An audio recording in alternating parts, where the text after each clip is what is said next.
As the Chicago Bulls head into the 24-25 season in just a couple short months, training camp is just a few weeks away. Much of the focus has been on the future of Zach Lavine, who at the time of this recording still remains with the team and will most likely be on the roster come opening night.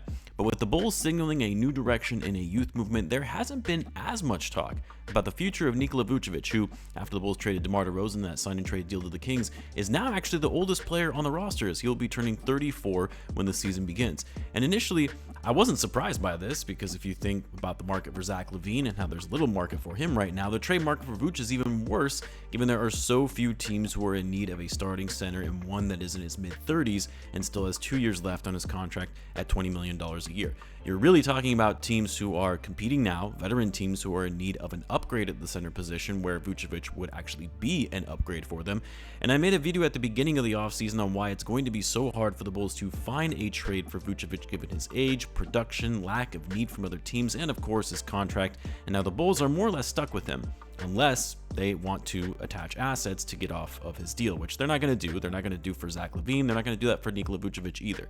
But as I thought about it more and more, and concocting fake trade scenarios where the Bulls could somehow move off of Vuce, there is one team in the association that I'm quite frankly a little surprised by the fact they haven't made some calls for Vucevic to see if they can get him in a trade, and that's the Golden State Warriors. Why, you might ask? Well, let's talk about it. So what's going on, everyone? You're listening to Bulls Central here. Hope you're all doing well. Real quick, my once a month plug to encourage you all to subscribe to the channel if you haven't already, as it does help out the channel greatly. About 50% of you watching are not subscribed, so if you like the content, you want to see more, do me a favor and hit that sub button. Now, when the Bulls signed Nikola Vucevic to hit that 3-year, $60 million extension last summer, the summer of 23, it was met with mixed reaction from Bulls fans. Some were up in arms that it was a gross overpay, they were bidding against themselves, as no one was going to be giving Vuce that kind of contract, while some, like myself, didn't like the deal per se because of the length of the contract, but also understanding that the front office was so focused on continuity and didn't want to lose Vucevic for nothing in free agency, especially when it wouldn't have helped their cap situation, as they still would have been over the cap team even if Vuce had left in free agency. They were more or less forced into re-signing him because, again, the birds right trap. But of course, 1 year later, the Bulls finally giving in and admitting defeat that this roster does not work and has hit its ceiling. Vuce having a down year, everything has now changed, and Vucevic is no longer part of the Bulls' plans, not even just for the future, but even for this upcoming season. Now, as I mentioned before, the reason there isn't going to be much of an interest in Vuce on the trade market, despite the fact that he's still a pretty productive big on offense, is that you have to consider centers, especially ones that can't shoot and defend, aren't highly coveted in this league. Two, most teams around the NBA are already set with their roster rotation, and then of course any team that is rebuilding or going younger isn't going to be interested in Vuce, as he doesn't fit their timeline. So you're really talking about contending teams that actually have the assets to make the money work in a trade, and again, contending teams that are looking for a starting caliber center upgrade. And so this is where the Warriors come in. The Golden State Warriors, really ever since they started breaking out and winning championships back in 2015, haven't had a quality big man. Yeah, they had Andrew Bogut initially. They briefly had DeMarcus Cousins before he started getting injured. Festus Ezeli, more recently Kevon Looney. Like, they've had bigs, don't get me wrong, but they've never had, in my opinion, a true starting caliber level center. Say what you will about Vucevic, I know a lot of Bulls fans don't like him and they think he sucks and how he's more of a liability on the court because of his poor defense and horrendous shooting, but the man is still a double-double machine, put up 18 and 10 last season. He's also an underrated passer with his good instincts and court vision. He's durable and rarely gets injured, and even though his shooting has fallen off a cliff since the Bulls traded for him, he's still a respectable enough shooter from behind the arc that teams have to keep an eye on him on the perimeter where he can help space the floor. Yes, I know, he shot 29% from three last year. That's terrible, but teams still had to follow him out there because he can knock those down occasionally. And then for the Warriors, a team that missed out on Paul George. They were trying to trade for Lauri Markkanen as that floor spacing big to put them right back in the mix and contention. Of course, Markkanen re-signed with the Jazz and is now no longer eligible to be traded. They lost Klay Thompson. They also lost Dario Saric as well as one of their backup bigs. Kevon Looney by the end of the season was effectively out of the rotation. And this is a team that is trying to make one last push to maximize Steph Curry still playing at a high level and maybe win one more championship.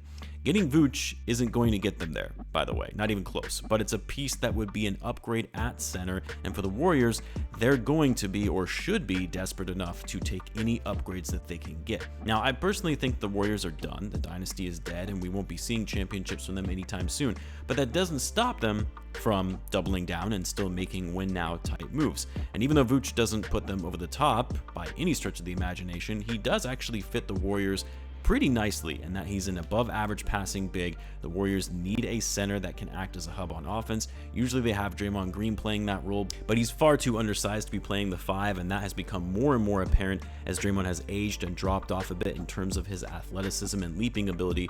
And of course, the Warriors need added scoring. When you're losing one of your key scorers in Klay Thompson, you need someone to pick up that void and being that second, third, or fourth scoring option on most nights. Yeah, getting Buddy Hield was a big pickup for them, and I'm sure we'll continue to see progress from Kuminga and Podziemski, but the Warriors need more scoring alongside Steph Curry. And having a center that can give you 18 and 10 on a nightly basis would be a welcome sight for that team. They've literally never had that luxury between all of their centers over the last decade. And then if I'm the Warriors, the other reason I would go after Vucevic is they can likely get him for cheap in a trade deal. They know the Bulls have little leverage. They know there aren't going to be teams interested in Vucevic, and they know he's not part of their plans going forward. They're not going to have to trade much to get this guy and might even be able to dump some of their bad contracts or dead money to be able to get him.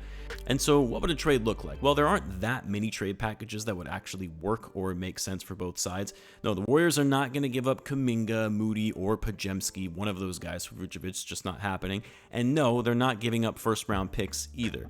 And no, the Bulls are not going to be willing to take on Wiggins' contract where he still has 3 years left on his deal. That just sets them back even further and puts them in even more of a bind, and now trying to figure out how they get off Zach Lavine and Andrew Wiggins' contract. But a trade that could work, and one I think would make sense for both sides, is this one, where the Warriors could trade Gary Payton, Kevon Looney, Guy Santos, and a second-round pick in 2026 for Nikola Vucevic.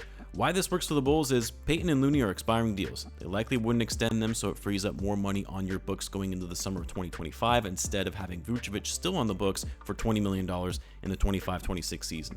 Santos has to be included for salary matching purposes since the Warriors are an over-the-apron team and can't take back more salary than they would otherwise send out. I don't really think Santos is an NBA level player, but again, low risk, low dollar contract, so it isn't going to have much impact on your cap sheet. And then the second round pick, I mean, the Warriors might not go for this, but this is more so them giving us an asset as an incentive to take what I would consider dead money that they're trying to get off of their books. Gary Payton is actually a good player when he's healthy, but he's just never really been able to stay healthy throughout his career. But a lockdown defender, and if he was able to be healthy, this could fill somewhat of a void for Alex Caruso as an Alex Caruso light level player.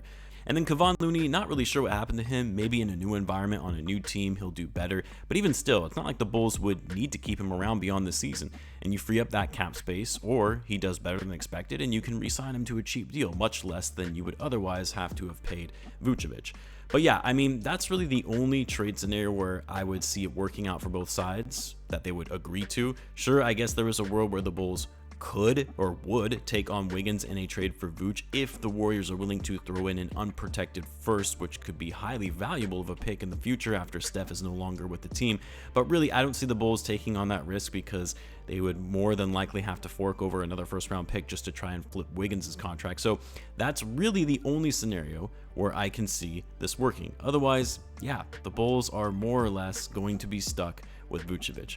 I would love to hear what you guys think though. Let me know in the comments. As always, be sure to subscribe, and I'll see you in the next one.